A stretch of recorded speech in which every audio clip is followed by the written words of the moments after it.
আসসালামু আলাইকুম ভিউয়ার্স, কাজী কৃষি খামার থেকে আপনাদের স্বাগতম। আজকে আমি আপনাদের একদম প্র্যাকটিক্যালি কিভাবে গরুর ওজন ফিতা দিয়ে কিভাবে ওজন মাপে আপনাদের আমি হাতে কলমে শিখাবো কিভাবে গরুর ওজন মাপে প্র্যাকটিক্যালি। এই আপনার গরুটা দেখতেছেন, এই গরুটা আমি আজকে আপনাদের শিখাবো কিভাবে গরুর ওজনটা নির্ণয় করা হয়, হাতে হাতে কলমে শিখাবো, সাথেই থাকুন। ভিউয়ার্স দেখতে পাচ্ছেন গরুর বুকের বের মাঝখানে এই পাড়ার মাঝখান থেকে একদম সিনা বরাবর সিনা থাকে, সিনা নাই গরুর, এটা তো ক্রস গরু, সিনা নাই, গুজ নাই, গুজ একদম বুকের বের নিবেন। এই বুকের বের টাইট করে, বুকের বের এটা আমি বুকের বের টাইট করে নিলাম।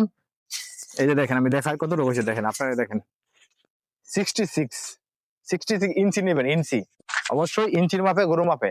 তারপর নিবেন দৈর্ঘ্য গরুর এই টাকনু থেকে, আমি অবশ্যই আপনার দেখাইতেছি, এই টাকনু থেকে লেজের পিছনের লেজার এই বরাবর, এই বরাবর নিবে লেজার এই বরাবর। তো আপনি নিতেছি ভিউয়ার্স, এই যে গরু এই টাকনু থেকে এই এই যে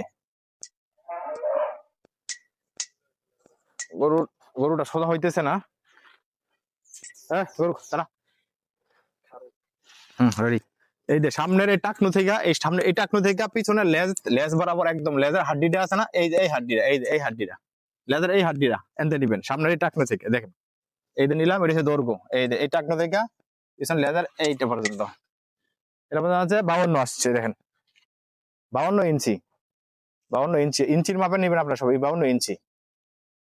তো ভিউয়ার্স এটা বললো গিয়া বুকের বের, এই বরাবর বুকের বের প্লাস ওই দৈর্ঘ্য।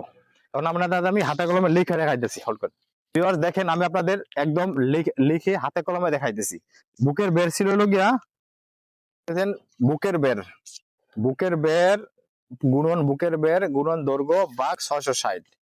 তারপর ওজন আসবে, এটা বুকের বের ছিল 66 গুণন 66 গুণন 52, এই ভাগ দিয়া 660 ভাগ দেওয়ার পর হয়েছে গিয়া 343। তো এটার 343 পুরো বডি ওয়েট ছিল, গরুর ওজনের বডি ওয়েট ছিল, ফুল বডি ওয়েট। তারপর এটা মাংস নির্ণয় করবো কিভাবে আমরা, আমি অনুমানিক করলাম যে এটা 58% মাংস হবে, এটার যেটা তাজা তাজা আছে এটা নি। তারপর 343 পার্সেন্টেজ দিলাম 58, তো 198 দেন, 198 কেজি মাংস হয়েছে এটার। তার আপনাদের এখানে দেখাইতেছি, এই যে 66 গুণন বুকের বের 66 গুণন 52, এটা হচ্ছে দৈর্ঘ্য আর কি, দৈর্ঘ্য। এটা হচ্ছে ফলাফল 2,26,512।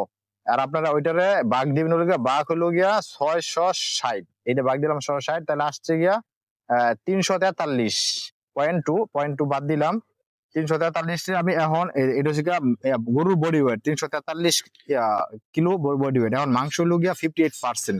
তো আপনারা এই পার্সেন্টেজে দিবেন, পার্সেন্ট দেওয়ার পর দিবেন 58, তো আসছে গিয়া 199, 99 98 যাই হোক, এর মধ্যে মাংস আছে। তো আমার হিসাবে 198 লিখছি, আমি 198 কিলো মাংস হয়েছে এই গরুটার। তো আপনারা দেখতেছেন এটা হলো ফলাফল। আপনারা যারা গরুর ওজন নির্ণয় করবেন অবশ্যই আমার এই মেথডটা, এই থিওরিটা ফলো করবেন, যা আমি প্রাণী সম্পদ থেকে নেওয়া এই থিওরিটা। অবশ্যই সাথে থাকবেন, ধন্যবাদ।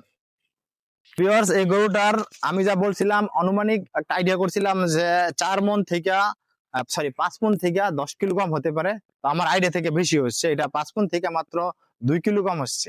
2 কিলো এটা ফিতার মাপে 5-10 কিলো এভারেজ এর দিক হতে পারে, তো এর বেশি হয় না, এর 10 কিলো বেশি তো হবেই না, কোনো সময় হবে না।